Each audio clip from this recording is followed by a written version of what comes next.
Salutations friends, welcome back to my channel. Today's video is going to be a little sit-down chit-chat video on my thoughts on a controversial topic which has to do with fragrance pricing. I want to talk to you guys a little bit about why I think people are willing to pay more for fragrances and why houses charge more. And I know that this is a very polarizing topic and I wanted to get kind of a conversation started on this, and I figured the best way to do that would be to tell you guys about what I think fragrance pricing, when it's fair, when it's not fair, and things like that. So if you'd like to know what I think, then keep watching. Now normally I don't have to do this type of disclaimer, but I did want to do this type of disclaimer. I have not been notified, reached out, no house has asked me to talk about this.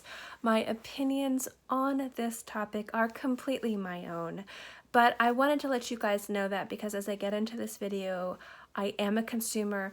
I do spend a lot of money on fragrances, and my justification for spending more on certain fragrances is a justification I'm going to be talking to you guys about. And I just wanted to let you guys know that it's not influenced in any way, shape, or form just based on what I think is worth the money or not. Now that being said, this is my opinion. This does not mean that this is the way it should be. Always be a smart consumer. Don't listen to random people on the internet when it comes down to spending your own money. You guys know what your budget is, and you guys know what is a ripoff and what is worth the investment. So just because I think shopping a certain way is okay does not mean that you will agree with me, and that is completely okay. This video is meant to be a debate and a discussion. It's not meant to me telling you the way that it is and I'm right and you're wrong. Absolutely not. So in any case, once again, let's get into it. So fragrance pricing is a hot button issue. And when we're talking about the prices of fragrances, I'm talking about full retail MSRP, what the fragrance houses sell them when they have their own standalone boutiques or when they sell them in department stores. So we're talking about fragrances that have like a retail value of $200 or more when I'm talking about luxury price scents. Now there are a few houses that come to mind when it comes down to luxury expensive prices. Think Creed, Clive Christian, Raja Parfums, Xerjoff, Amouage, to name a few. There are a lot of others as well. Now, for most people who are not active members of the fragrance community and don't have a lot of knowledge of niche or independent or luxury houses, people think that designer houses are the super luxury end-all be-all. And to be perfectly honest, those prices are pretty high. You're looking at spending between $75 to $150 on a bottle of designer fragrance, not from a private line. And for a lot of people, that isn't affordable.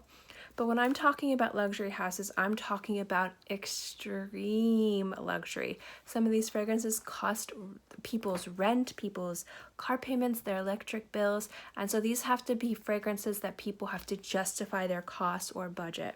Those are the types of scents I'm talking about. I'm talking about when you tell somebody how much you spent on a bottle of perfume, they look at you and they're like, what is wrong with you? Not, oh, that's nice.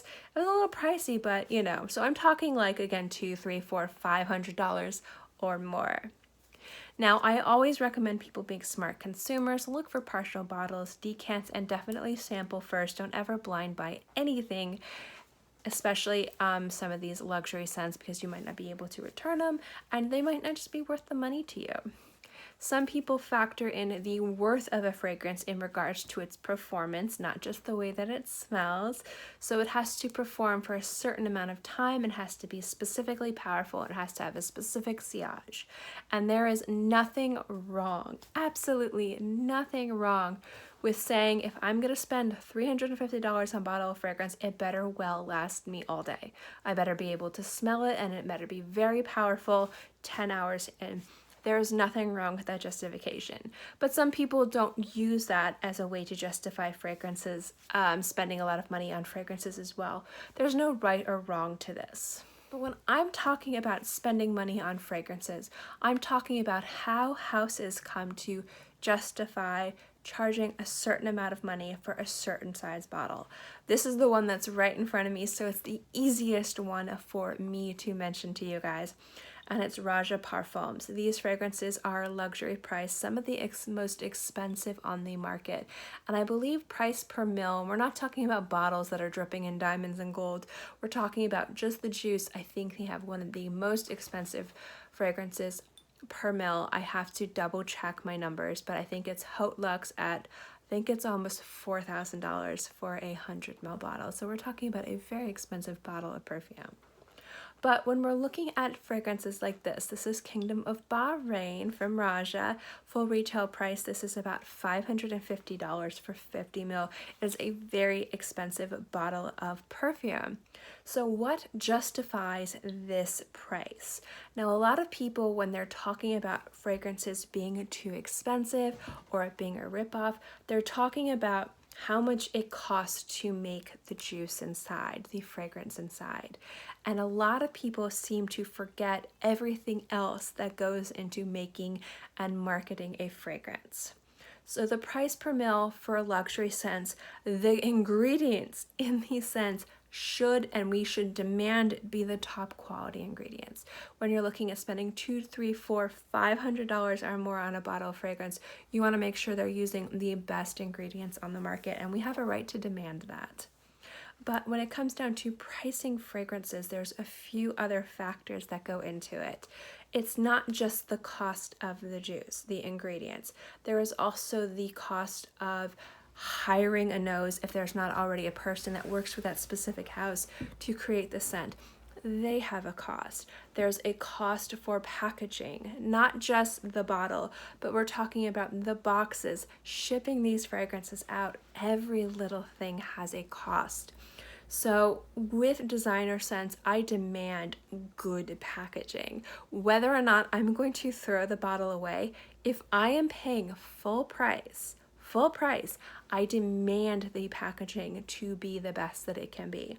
It doesn't mean that it has to be like this beautiful velvet lined box embossed with gold, but everything in regards to the packaging should be on point. It should be presented nicer than a scent that you would pick up at a kiosk in the mall. And I don't think that there's anything wrong with demanding that or being upset when you don't get that little added extra bonus, because you're paying for that. You're not just paying for the juice, you're paying for the entire experience. And I'll get into the experience at the little end of this video. So another thing that people seem to forget, and if this seems a little offensive, I'm not trying to be offensive, is people forget that fragrance houses are not charities, they are businesses. These entire houses have to make money so that they can keep on creating fragrances, and they have mouths to feed. The CEO down to the people who wrap it in cellophane and put it on pallets to be shipped across seas. Every single one of those people have a salary, have money that need to be made, and at the same time it needs to be profitable. The people that invested, be it the owners of the company, the noses, whoever, they want to see a profit. They want to flourish. They want their business to prosper. And so in a lot of cases, yes, there is going to be doubling, if not tripling or quadrupling of the cost of what it creates to make the fragrance, because there is a lot of overhead costs that people don't see. In order to ship fragrances overseas, depending on where you live, they have to go through specific certifications and testing, and that's all very expensive. Ingredients are very expensive. Everybody's time is very expensive. So it comes down to it being more than just the ingredient cost of the juice that comes down to the price of the bottle. And then there's also the prestige cost. It's the cost that this is exorbitantly priced. Not everyone is going to wear it, so you are going to have the added benefit of having this prestige item. And a lot of people really appreciate that, and some people scoff at that. And there's nothing wrong with either disagreeing with that or agreeing with that. Prestige cost is a real thing, and a lot of people disagree with it completely. I think the easiest house to point fingers at when it comes down to jacking up the price, pretty much what it seems for just the sake of jacking it up, is Creed. Whenever Creed has a price increase, I feel like the entire My house is quaking because my cats are fighting. Please excuse me, but quaking. Like, the entire community is in an uproar. And I think it's because Creed is such a popular house. I think that Creed has a lot of fragrances that people love. And I think that people initially see the cost of what Creed was 5-10 years ago and the cost of now. And they're comparing it justifiably with inflation. And they're noticing that the price increase isn't just inflation, it's just increasing the cost for the sake of increasing the cost of scent. And that is somewhat to be a prestige increase. They are making it harder for everybody to buy these scents so that they're creating more scarcity and making it a more desirable house. Now, whether or not I agree with increasing the cost just for the sake of increasing the cost, that's my kitty. She was quiet until I started filming. I've had to stop this video so many times. All right, I don't know if I'm gonna keep this in or not. Let's start again. Creed's raising of the prices for, oh my goodness, lady. All right, so Creed's costs increase. Do I agree with it? Yes and no. I think everybody has the right to set their own costs when it comes down to how they're going to price their products. And as consumers, we have the right to say absolutely not and vote with our dollars. Oh my goodness. We have the right to vote with our dollars. And I think that's where we need to be very strong with. A lot of times what people will do is they will complain about, not complain, but justifiably be offended at these raising in prices, but they'll still purchase with their dollars. And my thought is that you are rewarding it, you are buying it. They don't care what you say, they just care what you do. And so if you see a house that is raising its prices a little bit too much, you kind of gotta boycott it. You gotta, like, I don't want to say bleed them dry, but you can't reward it. And rewarding them is by purchasing their products. Going to the sales counter, complaining to a sales associate who has absolutely no authority whatsoever to do anything about it is not the way to go. They do not have any authority to set prices, and in some cases, and from what I've gathered in most cases, they agree with you. They can't really say it when they're on the clock, but they don't like the fact that these prices are being jacked up, because then they get less sales and they get more people coming in being upset because their favorite fragrance is now like 10 to 20% more money than it was the last time they purchased it. The best thing that you can do is to contact the company directly, or like I say, just don't buy the fragrances from them. But I don't have any issue per se. I don't get offended, I don't get upset when a business does what it does in regards to creating scarcity, and it's their business, it's their image, it's what they want to do with it. But that doesn't mean that we don't have a right to have a voice. We as consumers are the people that have given these people the authority to do this with our business and our investment. So it's kind of like a symbiotic relationship. If one side starts to be a little bit too greedy, then the other side might die, and then that completely relationship is severed, and then this person's gonna die. So it's important to make sure to keep these businesses in check, but it's also important to understand why they may be doing it. Might it be greedy? Yeah, it might be, but you do forget that this company might be planning a future release that's very expensive, or they might be marketing to a completely new demographic, and that costs a lot of money, and it's an investment and it's a risk. Maybe it's harder to get a specific ingredient and we don't know the cost, so they have to kind of pad the cost across all of the other things. We don't really know why a house increases its prices exponentially, but there are probably real reasons behind it rather than just let's pad our pockets. Because in the long run, these companies get bad PR when it happens and less sales. So in my mind, they have a real legitimate reason, but we also have the right to say we don't like it by not purchasing the scents. So when it comes down to purchasing the scents, and I'm talking about, again, full price, you're going into a boutique or a department store and buying it from the counter, you have to expect and somewhat demand special treatment. And part of that has to do with you are paying for the scarcity, you are paying for the prestige, and you are paying for the experience of buying this scent. And every time you spend more money than you should on a fragrance, you need to demand an experience. Let me show you what I'm talking about. This is literally like right here, which is why I'm using this. Again, I'm not working with any house in regards to this, but when I purchased this scent I purchased blind, full price from the department store. I like to purchase things from Neiman Marcus. I love their sales associate. Larry is a friend of mine, also my SA. And at the same time, I like to invest in that store's fragrance counter.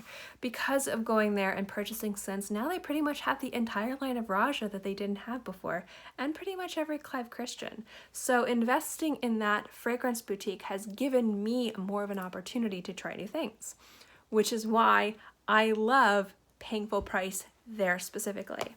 If I'm going to pay full price, I go there specifically, or I go to Osme in Miami. Otherwise, I try to get it by partials or swaps or things like that. So when you go to Neiman Marcus and you buy anything practically, for the most part, you're given a Neiman Marcus bag, and they do bag everything really beautifully. If you buy a scent, sometimes they'll spray the tissue paper. They do present everything very professionally and beautifully. But when purchasing a luxury scent, they do have a special way of doing it. Jo Malone gives you those little boxes, but certain houses like Francis Kurkdjian and Raja have special little bags you get. And instead of getting it in a Neiman Marcus bag, you get it in one of these. It is tied with this ribbon that is really beautifully put in here. You have the, I think this is the first store, I could be wrong, address in here. There's tissue paper in here that's specifically for Raja that they spray with your fragrance. Since this wasn't there, he sprayed it with Baccarat Rouge because he knew I love that scent. And everything is presented here. You're given an experience. You're basically given a souvenir for buying the scent. Now, if you go to a boutique, obviously, if you go to Raja boutique or a Le Labo boutique or anything like that, like a standalone, they're gonna have these bags. But the fact that these fragrance houses are sending this additional packaging to these department stores is giving an added experience when you purchase these scents. We're also going to talk about the packaging, and this box is terribly beaten up. So this is what the box looks like when you get it. This particular packaging is pretty standard for Raja. This is like when you're buying your run-of-the-mill, like lower end $300 to $500 bottle from Raja. This is what you get. So you get this very beautiful, very sturdy box. Again, it's really scuffed up, so please excuse that. And depending on the fragrance, it'll be white, it'll be black, it'll be gold, and then you open it up, ta-da, and it's got this little display. So if you wanted to, you could leave your fragrance sitting like this in your cabinet, and it's a beautiful display. This is expensive. Whether or not this is just cardboard, because this is just cardboard, and I know when you purchase the more expensive fragrances from Raja, it's not cardboard, so I'm just saying this is like the lower end. This is expensive, and this is what I'm talking about when you get an experience. When you unbox this fragrance, it's wrapped in cellophane, you open it, and this is what you see. It's really pretty. It is, kind of gets you excited. It is an experience. Now you can get that same experience if you buy it cheap someplace else or buy it off somebody who can't sell it. But I'm talking about the entire experience of going into a store and buying it. That is what you kind of need to demand if you're going to spend ridiculous amounts of price or a ridiculous amount of money on a bottle of perfume, because that's where your money is going into that. So if you are paying full price, you need to get your money's worth. And so you kind of need to demand, where's my bag? Like, hey, doesn't that come in a Kilian bag? Don't you have special Piper for this Raja? She's very vocal about this. And if the company says, oh yeah, we have it, but this is right here, you can say, no, can I get the nice bag, please? Like, there's nothing wrong with that. That's what you're paying for when you're paying the extra money for fragrances. And some people value that experience. Some people look forward to that experience. It's kind of a treat yourself moment. And other people want to save themselves hundreds of dollars on a bottle of fragrance, and they don't give a crap about the experience. And that's where I say that amount of money for the experience is a waste. I personally, for specific fragrances, for special events, or something that's really memorable, I love the whole experience of it. But I definitely can see where you don't want to spend an extra $300 to $400, sometimes depending on the cost of the fragrance, just so you can get a fancy bag and a fancy box. So ultimately, when it comes down to it, perfume pricing is more than just the cost of the juice. Oh my gosh, I am so sorry. She's been doing this for literally an hour. Perfume cost is more than just the cost of the juice. And if you want just the cost of the juice and you don't care about presentation, you don't care about packaging, and you want to save yourself hundreds of dollars, there are ways you can do that. You can buy decants, you can buy partial bottles, you can buy splits, you can take your Russian roulette and try Etsy, or you can try and find used bottles on fragrance Facebook groups or places like Depop or Tradesy. I mean, there are ways that you can get really good deals on legitimate scents, especially if you do not care about presentation and you only care about the juice. But when it does come down to pricing luxury fragrances, there is a bit of greed and capitalism in there, but these are businesses that are selling a product. So it makes sense for them to have a little bit of that capitalistic gung-ho mentality to it. It just is if it's worthwhile in the long run when it comes to the scents. But you as a consumer have the right to demand things as well. You have the right to vote with your money. If you think a house, there she is, Haru. You have the right to vote with your dollar by not supporting houses that you think are raising the cost more than they should. And don't vote vocally, vote with your dollar, because they don't care what you say, they care what you do. And that is what's going to hit them the most, is in the bank account. But also, if you go out and from certain houses, you should also demand the experience, because that is ultimately what you're paying for as well. So that's my thoughts on luxury prices and kind of my breakdown of it. I hope you guys liked this video. Please let me know what you guys think legitimately in the comment section below. Do you agree with what I say? Do you disagree with my opinion? That is totally okay. I'd love to know what you guys think, because again, this is a topic for discussion and debate. In any case, guys, thank you so much for watching this video. I hope you enjoyed it, and I'll see you next time. Bye!